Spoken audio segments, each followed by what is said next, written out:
Yugi Bros! What's up guys, Yugi Bros here for another Duel video. Like I said, we're going to change up the format here and showcase the decks before we do the video. So first off, we're playing a deck revolving around having no hand and possibly no spell and trap zone cards as well, in the form of, I named it Look Ma, no hands. We're playing triple Thibin Nightmare, triple Blade Knight, triple Infernity Beast, double Zombina, 3 Night Beam, 3 Adhesion Trap Hole, and 3 Windstorm. Side deck a little bit more like sporadic, 1 Blast Sphere, because the more I side this, the more I realize it's just really hilarious. Every single matchup I sided in. 1 Warrior Elimination, 1 Twister, and 3 Dust Tornado. The goal of this is to not have your spell and trap stay in your spell and trap zone, so that something like Thibin Nightmare here can boost himself to 3,000.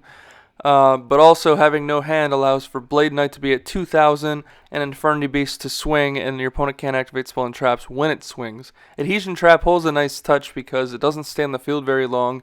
When opponent summons a monster, it halves that monster's attack. So even if this deck isn't getting its full boosts out of its effects, slicing something's opponent's card in half usually means you can still swing over it with the regular 15 to 16 that this deck can provide. So, in addition, we're playing Viral Infection to keep it so that our hand always has 1 or less cards in it, depending on what the monster or what cards we need for the specific situation. I still like Windstorm because Windstorm can flip. You can do it whenever you want, even before the battle phase, and then have Thibin go up to 3,000, which is nice. So it's just a little extra touch. But I wanted to see if a no-hand deck could do it. And the only downside I have with this so far is that you have to expunge your spell and traps early if you have Nightmare up on the field. So he's an easy side out if you're going into other matchups, so you can kind of hold your back row more. But I'll show you guys how it works in the duel in a second. Adjacent to us is a Gravekeeper deck. It's pretty standard, 1 Oracle, triple Ambusher, triple Recruiter. We're playing the Hidden Parasite package, so double Aerosol, double Night Beam, triple Rite of Spirit, triple Windstorm, and triple Kunai. We elected to not main a Ready for Intercepting. We're keeping both in the side deck, along with 2 Dust Tornado, a Spear Soldier, and a Blast Sphere as well. Spear Soldier is really good.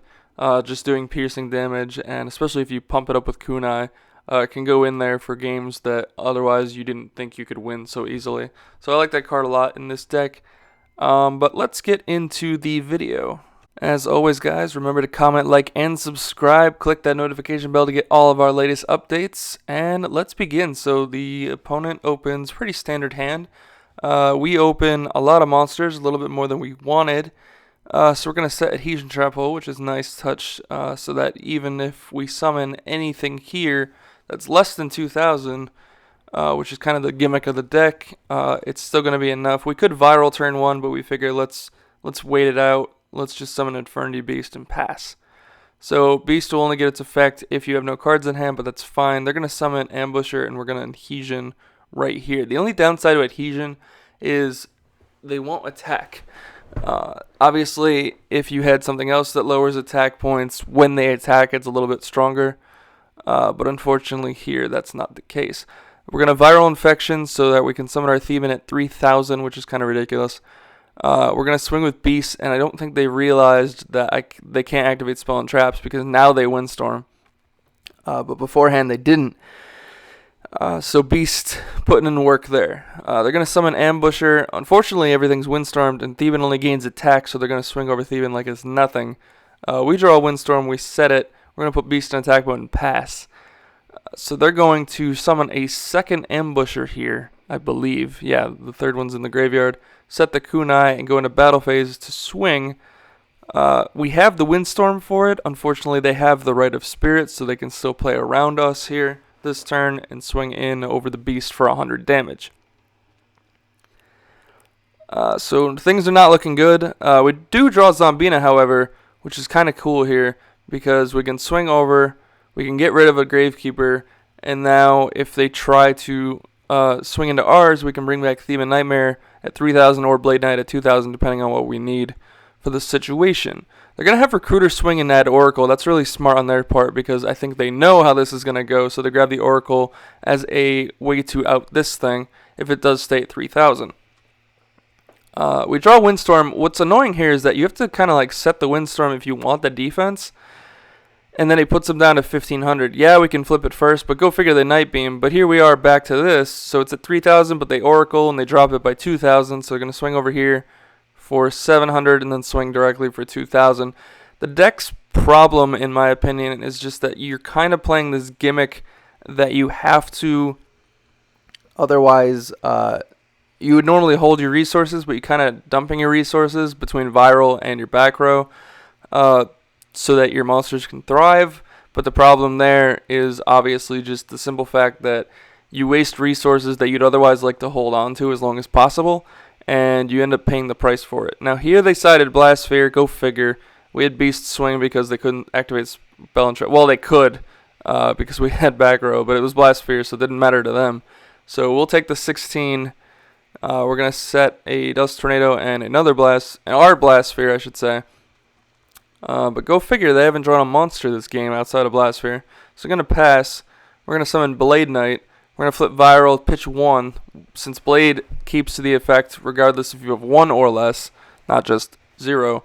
We're going to keep 1 Zombina in case they do Hidden Parasite the following turn. They kunai our monster, and then they Parasite. I assume they kunai'd only because they thought they would draw a monster and swing over it, but they didn't. So we're going to Night Beam here. We're going to YOLO, even or odd. Alright, we hit that one, so that's odd. And then we're going to Dust Tornado the other ones. So we're going to play through the back row. We're going to summon Zombina, so now if they Parasite, we can bring back something. We're going to keep Blast Sphere in defense, though. They have 4,000 life. There's no reason to make a big push yet. They draw Aerosol, go figure. Like I said, Aerosol is only going to make it worse for them. So I'm going to set Red Spirit and pass. We're going to flip Blast Sphere at this point because we have 2 Adhesions face down.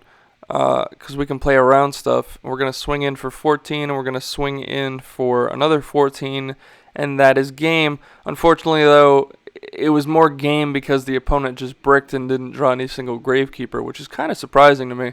Honestly, I don't know what they sided out for the Blast Sphere, but I doubt it was a monster.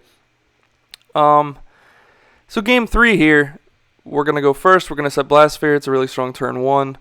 They're going to set Recruiter and pass. We're going to normal Beast, set a trap. Even though Beast's effect isn't online, they'd elect not to use an effect. They're going to have Recruiter search Recruiter, which is, fine. They're going to Night Beam our back row, which is strong, and they're going to set another Recruiter. This is nice because if they do stop us with the Windstorm here, and I'll show you, we go into battle phase, they immediately Windstorm. Even though, again, it doesn't matter. Beast didn't have his effect because we had a card in hand.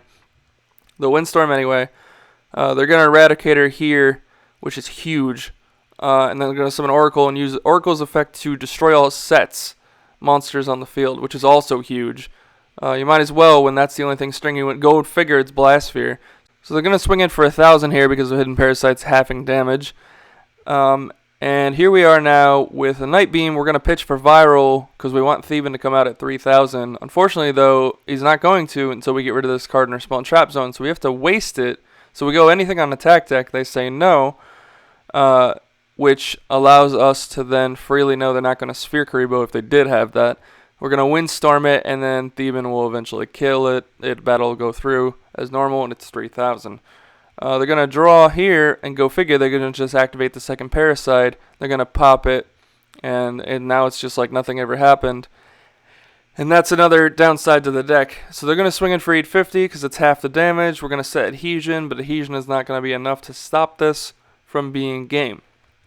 So, guys, if you have any suggestions for a deck like this, if there's a different way to play it, I definitely know in the future I'm probably not going to play around with Theban Nightmare, maybe as a one-of most, but it's too all-in from what I'm noticing. Like, I think maybe Adhesion's great, but like that way if you take out Theban Nightmare, you don't have to play Adhesion. You can play regular traps like Kunai and stuff like that and have a better defense for sure. I don't think Adhesion's bad by any means. I would cut down maybe on the monsters. I don't know if cutting 2 or 3 Thebans is enough to cut down the monsters, but it definitely would stop it from me having to Viral my hand early because Viral got less and less good after set 3 came out and the decks. So it's okay. It obviously made Gravekeeper send their Ready Spirits there every game, but they didn't care because it didn't really make a difference. So guys, what do you think? Leave a comment down below. Comment, like, and subscribe. As always, I'm Yugi Bros, and I'm signing out today, guys. Peace.